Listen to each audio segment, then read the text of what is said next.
July of 1944. 20 minutes past midnight. 5,000 feet above the darkened farmland of Normandy, the Luftwaffe still believed it owned the night.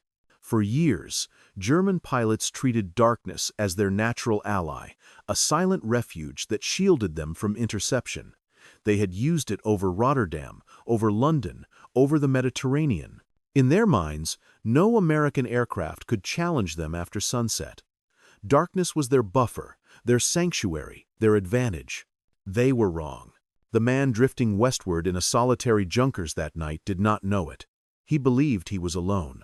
The sky was quiet, the ground dim, the front line distant. His instruments flickered softly in the cockpit. The engines rumbled at a steady rhythm. There was no reason for alarm. Nothing stirred in the sky around him. As far as his eyes could see, the night was empty.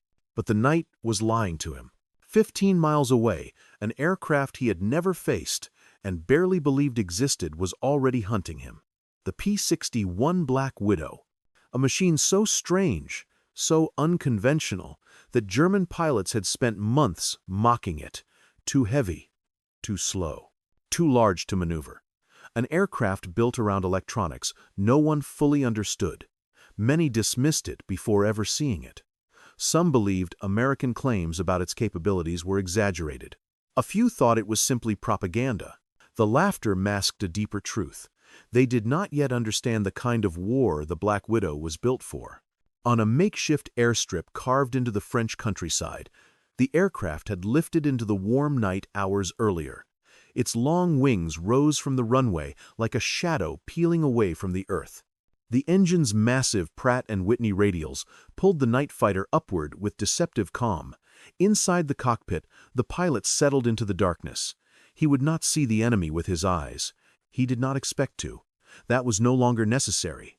Behind him, the radar operator leaned toward the green glow of the SCR 520. The screen looked empty, static, noise, the ordinary heartbeat of the European night. But the radar did not sleep. It reached into the void, sending invisible pulses that swept across the sky. Those pulses did not ask the darkness for permission. They carved through it. Minutes passed. Then something appeared. A faint echo. A soft shape near the far edge of the scope, moving slowly, predictably. An aircraft that did not know it was being found. The operator checked altitude differences, vector, closure rate.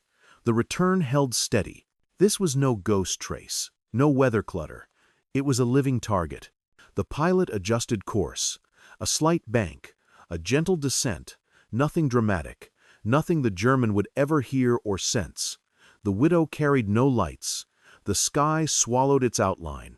It moved through the night, like a predator built from the darkness itself.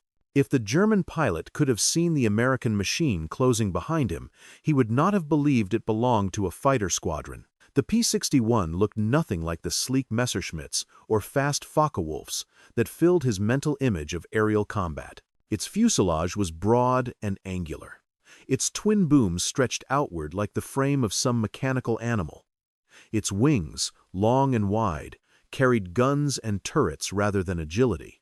Nothing about the Black Widow resembled the accepted logic of fighter design, but logic itself had changed. For decades, pilots trusted only their eyes. What could not be seen could not be fought. What could not be spotted could not be intercepted. But the Americans had built a machine that did not depend on vision. It depended on mathematics, on radio waves, on invisible signals that pierced darkness with perfect indifference. German pilots still clung to instinct, to experience, to confidence gained through years of unchallenged night dominance. But instinct meant nothing to the radar inside the Widow's nose. Experience meant nothing when the enemy could see without sight. Confidence meant nothing when a machine could hunt you before you even understood you were prey. The German intruder flew onward, unaware of the invisible geometry unfolding behind him. In the Black Widow's cockpit, the crew worked in calm precision. The operator refined the contact, range decreasing.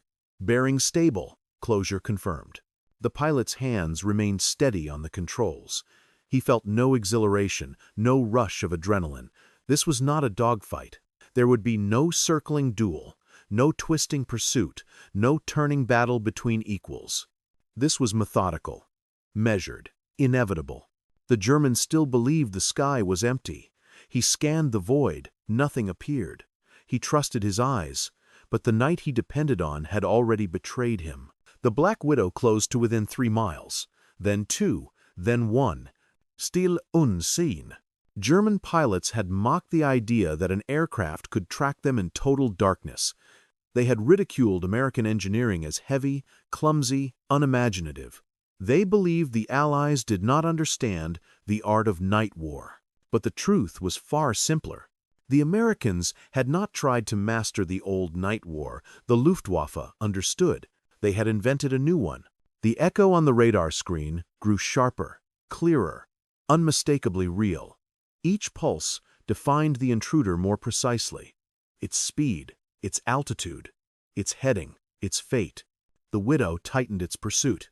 At 800 yards, the pilot could finally see something ahead.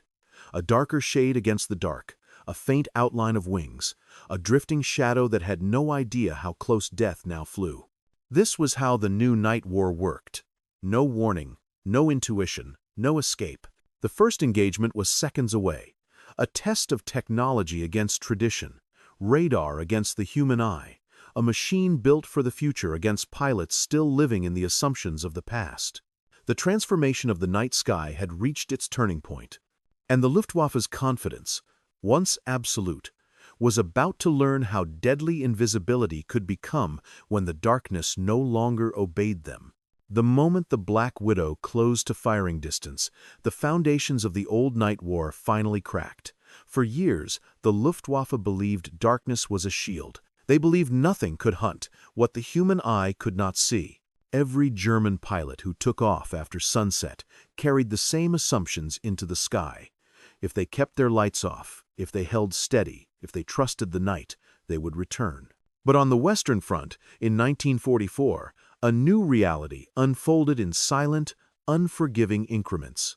The P-61 was not a night fighter in the old sense. It was not a machine that stumbled through shadows hoping to catch a glimpse of an enemy. It was not guided by searchlights, flak bursts, or ground radars struggling to keep pace with moving targets. It was an airborne hunter whose senses ignored the limits of visibility entirely. The German intruder drifting over Normandy that night represented a familiar doctrine. Lone aircraft conducting reconnaissance or harassment missions moved with slow confidence. They expected the night to mask their presence. They believed Allied interceptors could not find them without external guidance. They believed American pilots lacked the nuanced skill required for nighttime air combat, the kind of discipline German crews had cultivated since the early days of the Blitz. These beliefs had been valid once. But the war had changed, and the Luftwaffe had failed to see how completely. The Black Widow's presence over the front was the product of a different philosophy, one born not from inherited experience, but from industrial logic and technical ambition. American engineers had not attempted to match German night fighters in agility or speed. They had built something heavier, broader, more powerful, and far more complex. An aircraft shaped around a single purpose: to remove darkness as a protective barrier. The radar operator in the P-61 that night was part of this philosophy. He did not look outward. He did not strain his eyes against the void. His world was the circular scope in front of him. The green line sweeping across the screen revealed what the sky refused to show. He watched the intruder's echo drift slowly toward the center. Every sweep told him the German's altitude. Every update told him the closure rate. Every refinement told him that the old rules of the night war were collapsing. At 500 yards, the German pilot finally sensed something, not a shape, not a sound, only a faint disturbance in the air, a feeling that the darkness had thickened behind him. He looked back, but there was nothing to see. The Widow's black paint blended entirely into the void. Its engines, throttled low, produced no warning. The night had always protected him. He trusted it again. He should not have. The American aircraft, eased into firing position with mechanical certainty. The guns, 4 Hispano cannons mounted under the fuselage, were designed for exactly this moment. They did not require maneuverability. They did not require prolonged engagement. They required only a stable firing solution. The Widow had one. But the story of this transformation did not begin in the French sky. It began years earlier, when the United States recognized a gap the Luftwaffe never imagined they would fill. The Americans understood that daylight supremacy meant nothing if the enemy could operate freely at night. Shipping convoys, supply depots, and forward airfields all remained vulnerable after sunset. To fight a global war, the Allies needed a machine that could see when men could not. The Black Widow emerged from that need. Its radar was the heart of the new doctrine. Instead of lighting the sky with searchlights or coordinating through rigid ground networks, the Americans placed the entire interception system inside the aircraft itself. This independence shattered every expectation German pilots held. They were accustomed to monitoring radio chatter, watching for flares, anticipating searchlight cones. None of those warnings applied anymore. The Widow found them without announcing its presence. German crews flying night missions began noticing strange patterns by late summer. Aircraft that should have been safe were vanishing. Crews with years of combat experience were failing to return. Pilots who once mocked the P-61 began reporting sightings of dark shapes trailing them. Some described being fired upon without ever seeing the attacker approach. Others believed Allied ground guns were somehow tracking them through cloud cover. None understood that an American machine in the sky above them had replaced the human eye with something far more precise. Pressure shifted across the front. As German logistics strained and fuel shortages worsened, night operations became more critical and more dangerous. Every mission flown in darkness was another gamble. Every flight path traced across the occupied territories intersected with the expanding patrol lines of American night fighters. And with each interception, the Luftwaffe learned one loss at a time that they no longer controlled the hours after sunset. The transformation was not merely tactical. It was psychological. German pilots had been raised on a tradition of mastery in the night sky. The early war years had reinforced their confidence. The failures of Allied defenses had confirmed it. The Luftwaffe believed they had discovered a permanent advantage. They believed darkness belonged to them. But the P-61 changed the meaning of the night. It turned darkness into a transparent field, a space where electronics replaced instinct, where technology replaced tradition, where the unseen became visible, trackable, predictable. The Luftwaffe's edge evaporated not through dramatic battles, but through the quiet inevitability of radar sweeps and silent approaches. Back over Normandy that July night, the German intruder remained unaware of the full magnitude of this shift. He flew steadily, unhurried, trusting the shadows around him. The Black Widow behind him represented an enemy he did not yet recognize. It was not just an aircraft. It was the embodiment of a doctrine he had never studied, a weapon system he had never prepared for, a threat that rendered his training obsolete. The American pilot aligned the pipper. The radar operator confirmed range. The distance closed with cold precision. The German never saw the moment the Widow fired. Not because he was careless. Not because he lacked skill, but because the world he understood no longer existed. The night no longer shielded him. The darkness no longer obeyed him. The protection he trusted had turned against him. And the P-61 mocked, dismissed, underestimated had become the final shape a German pilot would never see. The destruction of a single aircraft over Normandy might have seemed insignificant in the vast machinery of the Second World War. One German intruder erased from the sky. One radar-guided interception completed. But the truth was far deeper.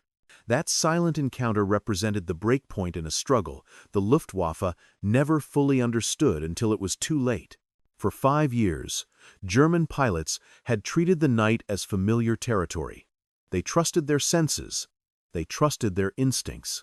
They trusted a system built on ground control, illuminated sectors, and experienced crews. When they mocked the P-61, Their laughter came from a worldview shaped long before American radar entered the sky. They believed night fighting meant the same thing it had meant in 1940 or 1941 or 1942. But the war did not freeze in place. It moved forward with relentless logic.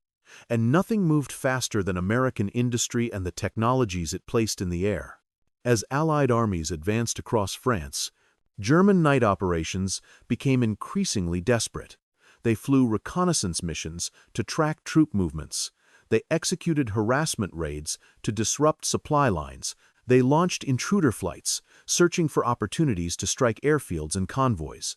Each of these missions had been routine in earlier years, but by late 1944, routine had become lethal. The Black Widow was not everywhere. It did not need to be. Its presence created doubt, and doubt eroded confidence. That was the beginning of collapse. German pilots spoke privately about strange encounters. Engines that failed without warning, shadows that appeared only in the final seconds before gunfire. Aircraft shot down without ever catching a glimpse of their attacker. Some refused to believe airborne radar was responsible. Others admitted the possibility with growing unease, but none of them possessed a strategy to counter it. They were fighting a weapon they could not see, controlled by a doctrine they did not comprehend. What had once been a battlefield defined by human senses had become a domain shaped by machines. The P-61's radar continued to evolve. Crews learned to refine intercepts with near-mathematical precision. They adjusted sweep rates, understood ground clutter, predicted evasive turns, and calculated angles long before the target performed them. Experience sharpened the Widow's teeth. Each successful interception made the next one easier. German aircrews began altering their routes. They flew lower, they flew faster, they flew unpredictably. But radar did not care. It captured movement regardless of altitude. It detected targets regardless of direction. It revealed patterns even when pilots believed they were flying irregularly. There was no trick, no instinct, no improvisation that could undo the advantage the Widow carried beneath its darkened nose. As autumn approached, the Luftwaffe's night losses increased. Reports grew more alarming, aircraft disappearing without distress calls, escorts unable to locate missing flight members, ground crews waiting for reconnaissance aircraft that never returned. Commanders struggled to understand the scale of the threat. The Americans were launching more night fighters. They were pushing closer to the German border. They were occupying airfields from which the Widow could reach deeper into territory formerly considered safe. The psychological effect was severe. German pilots entered the cockpit knowing the night had changed. They no longer felt alone in the sky. The darkness no longer felt like cover. Every shadow behind them carried the possibility of a silent predator. Every reflection on their canopy glass suggested movement. Every flicker of doubt weakened their confidence, and confidence was the currency of aerial survival. The Luftwaffe attempted countermeasures. They experimented with erratic flight paths. They planned operations during weather conditions they believed might degrade radar performance. They altered the timing of missions. They even explored new electronic devices intended to interfere with American radar. None of it worked. The Black Widow did not rely on a single vulnerability. Its strength came from the integration of radar, crew coordination, endurance, and heavy armament. Even when the Luftwaffe understood pieces of the threat, they never solved the whole. Meanwhile, on Allied airfields, the night fighter war grew more refined. Technicians worked tirelessly to maintain radar sets. Ground crews calibrated antennas with meticulous care. Spare parts arrived in crates, marked with instructions that reflected the complexity of the new technology. The Americans had not only built a weapon, they had built an entire ecosystem to sustain it, and the crews themselves mastered the craft. Radar operators learned to read faint contacts at long distance. Pilots learned to trust instructions without hesitation. Gunners learned to engage targets in near-total darkness with split-second timing. The Widow was no longer an experimental machine. It had become a practiced instrument of precision. By winter, the Luftwaffe's ability to operate at night had fractured. Losses mounted. Pilots became scarce. Ground networks collapsed further. Fuel shortages forced severe cutbacks. Aircraft maintenance grew impossible under bombing pressure. Everything that once empowered German night fighting had been dismantled by the advance of Allied forces and the emergence of new technologies. The irony was sharp. The Luftwaffe, which once dominated the night sky, could no longer use it at all. And still the Widow flew. Night after night, P-61s took off from airfields in France, Belgium, and eventually the Netherlands. Each patrol carved another blade mark into the Luftwaffe's diminishing capability. Each successful intercept reinforced a truth. German pilots had learned too late. Darkness was no longer their ally. It was the hunting ground of an enemy that saw without seeing. As the front pushed toward Germany, Black Widows followed. They intercepted night fighters, reconnaissance aircraft, transport planes, anything that moved after sunset. The Luftwaffe's once proud night arm perished not in dramatic daylight battles, but in silent encounters where the victim never understood how he was found.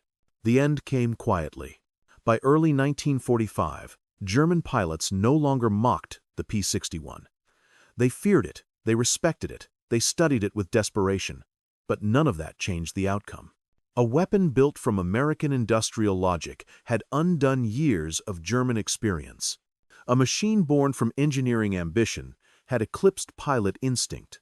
A radar signal sweeping through darkness had rewritten the laws of night war. The German pilot who died over Normandy that July night symbolized something far larger than his own loss. He represented the moment a once dominant force stepped into a battlefield it no longer understood. The last thing he ever saw was darkness. The last thing that ever saw him was the Black Widow. The night belonged to the Luftwaffe until the Widow claimed it.